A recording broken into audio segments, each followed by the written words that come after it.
You know that as a business leader, mastering your employee review and development discussions is crucial for fostering growth and strengthening your team. In fact, it could make or break your business. For some people, it doesn't really connect. It sounds really crazy because many people might be thinking, well, as far as operations are doing well, the business is doing well, we're fine. Who cares about those boring conversations? you know, while operations and sales and whatever you're doing, it's fine and the business is going on well, having effective employee conversation through proper communication supersedes both operations and whatever you are doing. Communication, proper communication with employees supersedes all of that. And that is why I'm going to share with you 3 secrets that today that you can actually use to transform your employee review and development discussions into powerful tools so that you can actually grow your team, grow your business, and really not be afraid of losing your team. My name is Stallone-Obaraemi Samuel, in case you're meeting me for the first time. And I am a public speaker, a certified leadership coach, facilitator, and trainer. And for almost 20 years, I have helped business leaders to grow their businesses through better and effective communication. So, what is that one thing that I can show you that I want to share with you? What's that thing, that secret that I want to share with you today that can help you to ensure that your conversations are impactful and engaging?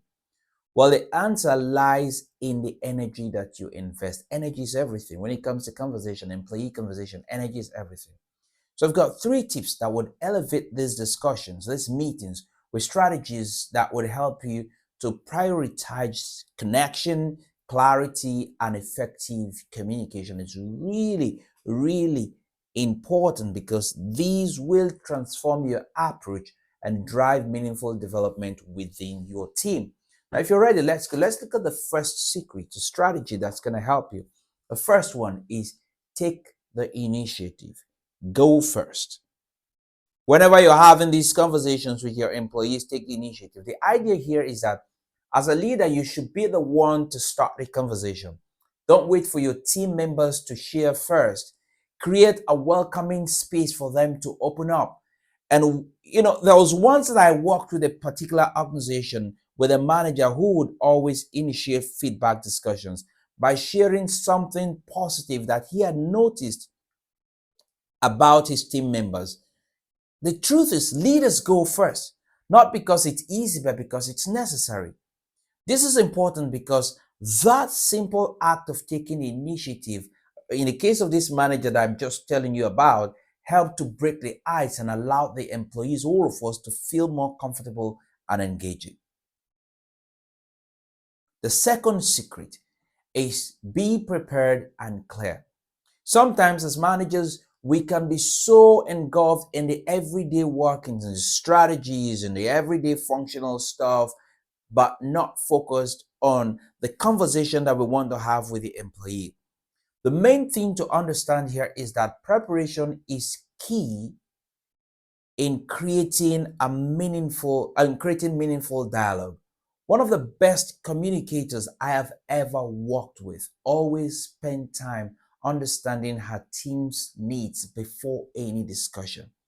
And she would often say that clarity shows that you really do care.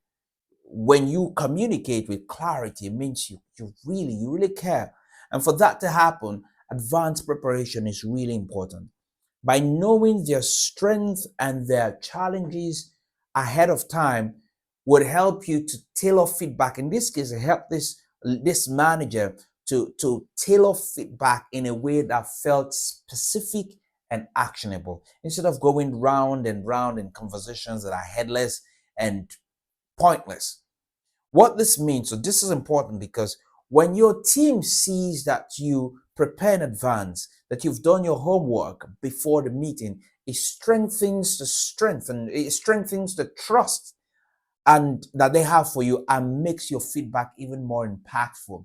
And they're ready to apply whatever recommendation you probably give or whatever you both come together, co-create as it were. What's the third secret? A third secret is be patient and adapt to their pace.